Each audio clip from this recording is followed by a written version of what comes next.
Dieu s'épuise à travers l'épaisseur infinie du temps et de l'espace pour atteindre l'âme et la séduire.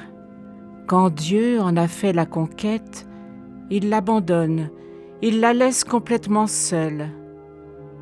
Et elle doit à son tour, mais à tâtons, partir à la recherche de celui qu'elle aime. C'est ainsi que l'âme refait en sens inverse le voyage qu'a fait Dieu vers elle. Et cela, c'est le consentement pur et entier, c'est la sueur du sang, c'est la croix.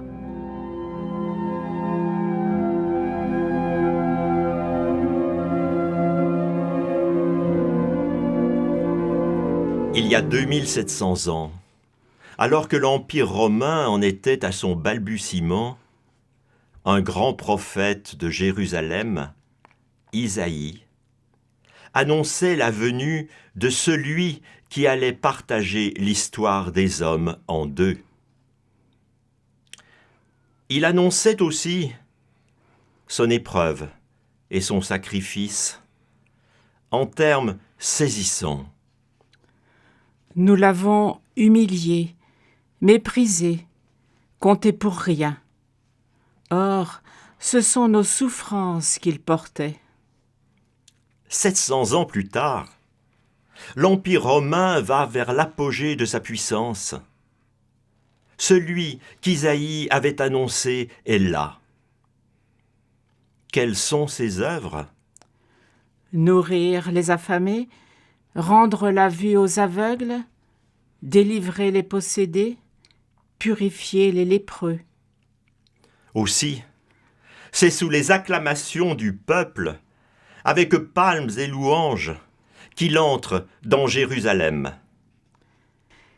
Mais une semaine plus tard, parce que cet homme avait dit qu'il avait fait tout ça au nom de son Père qui était Dieu, cet homme a été trahi, arrêté, couvert de crachats, fouetté, humilié dans son identité divine, affublé d'un faux manteau royal, d'un faux sceptre, d'une fausse couronne.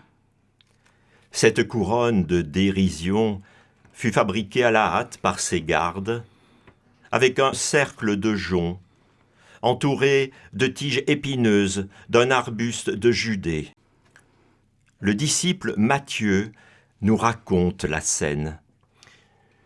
Alors, les soldats du gouverneur, l'ayant dévêtu, lui mirent une chamelide écarlate. Puis, ayant tressé une couronne avec des épines, ils la placèrent sur sa tête, avec un roseau dans sa main droite. Et, s'agenouillant devant lui, ils se moquaient de lui en disant « Salut, roi des Juifs !» Crachant sur lui, ils prenaient le roseau et en frappaient sa tête. Puis ils l'emmenèrent pour le crucifier. 3 siècles plus tard, Hélène, mère de l'empereur Constantin, ordonne des fouilles à Jérusalem et découvre les saintes reliques de la Passion du Christ. Dès lors, la foule des pèlerins s'amplifie, les témoignages aussi, comme celui de l'archidiacre Théodose vers 530. Il y a ici, au milieu de la basilique du mont Sion, la couronne d'épines, dont le Seigneur a été couronné devant les Juifs. Les pèlerins mettent la main dessus et la touchent. Vers la fin du 8e siècle, Charlemagne assure la protection des lieux saints. Le patriarche de Jérusalem lui offre 3 reliques du Saint-Sépulcre, dont un fragment du cercle de la couronne d'épines. L'empereur installe ce précieux don à Aix-la-Chapelle. Nous voici au début du XIIIe siècle. Paris était dépourvu d'une relique à laquelle la ville pouvait vraiment s'identifier, comme c'était le cas à Rome, avec le voile de Véronique, ou à Constantinople, avec le mont d'Ilion. La supériorité de la couronne d'épines était d'exister pratiquement tout entière, à la différence de la croix, dont tant de fractions avaient été distribuées. C'est pourquoi Louis IX décida de racheter la couronne du Christ à l'empereur Baudouin II de Constantinople, lequel, perdu de dettes, l'avait mise en gage auprès d'hommes d'affaires vénitiens. La question de l'authenticité de la relique était considérée comme capitale. Il est frappant de voir avec quel soin sont apposés les sceaux, soit à Constantinople, d'où la relique est partie, soit à Venise. Lorsqu'elle arrive finalement en territoire royal, on procède à la reconnaissance des sceaux, des lettres et des documents qui l'accompagnent. Autrement, on ne pourrait pas expliquer les dépenses considérables faites pour son acquisition. Louis l'a payé 135 000 livres tournois, soit un peu plus de la moitié du revenu annuel du domaine royal. Lorsque, le 10 août 1239, à Sens, le roi accueille avec grand respect l'insigne relique, il adresse au doyen du chapitre du puits une de ses épines, accompagnée d'un manuscrit commençant ainsi. Le jour même où nous avons reçu la sacro-sainte couronne, À partir de là, le destin de la couronne et de cette épine se sépare. Pour la couronne, Saint Louis lui fit construire la Sainte-Chapelle. Le montant des travaux s'éleva à 40 000 livres tournois, soit 3 fois moins que le prix de la couronne elle-même. Saint Louis avait coutume d'y passer des nuits de veille et de prière. Pour la Sainte Épine, elle est exposée à l'adoration des fidèles, au cœur même du trésor de la cathédrale du Puy-en-Velay, dans un reliquaire d'argent. Puis, dans un vase de cristal au piédestal d'or, donné par le roi Louis XI. 3 siècles plus tard, la Révolution gronde. Le reliquaire, vidé de son contenu, est envoyé à l'Hôtel des Monnaies pour être fondu. L'abbé Bory, préposé à la sacristie de l'église constitutionnelle Ponote, sauve l'épine ainsi que la lettre du roi Saint-Louis contre quelques pièces. Or, dans les tribulations révolutionnaires, cet abbé est nommé à Saint-Étienne comme vicaire général de la paroisse Notre-Dame. Il s'y rend muni de son précieux bagage. Lorsqu'il quitte Saint-Étienne, il propose de faire don de la relique et du parchemin à la paroisse, ce qui est accepté avec joie.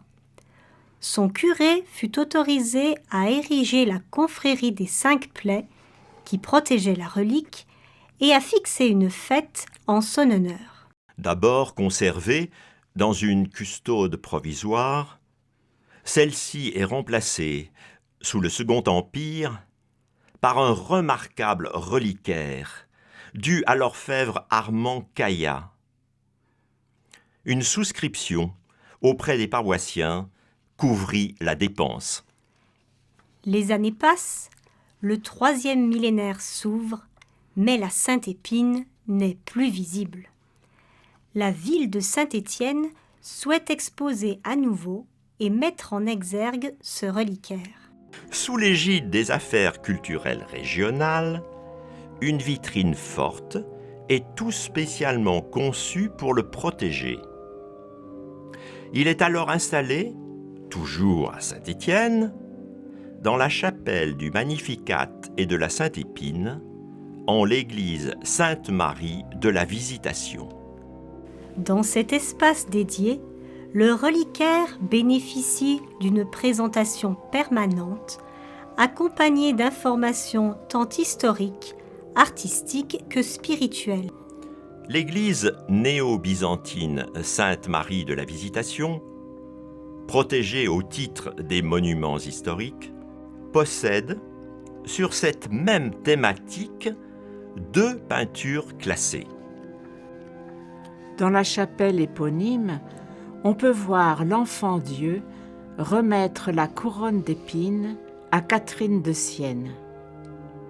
Dans l'abside, une descente de croix réalisée par le grand maître Théodore Chassériau nous montre Marie atterrée, enlevant la couronne d'épines de la tête de son fils supplicié. Mais, en vérité, au-delà des récits et des images, cet insigne relique nous aide à mieux comprendre ce Dieu qui meurt d'amour. Je contemple cette scène de l'Évangile où Pilate fait revenir au prétoire celui qu'on lui a livré. Ecce homo. Voici l'homme. Voici l'homme de tous les temps qu'on peut bafouer et qui est mis à mort. Jésus du côté des sans-puissance. Jésus solidaire de nous tous à cet instant-là et dans les siècles. Je crois que c'est aussi en ce sens que la résurrection n'abolit pas le poids du vendredi saint. Au contraire, elle atteste, au nom de Dieu, que Jésus n'était pas un imposteur. Il était bien l'image parfaite de la divinité, à l'heure où sa couronne était la dérision des épines.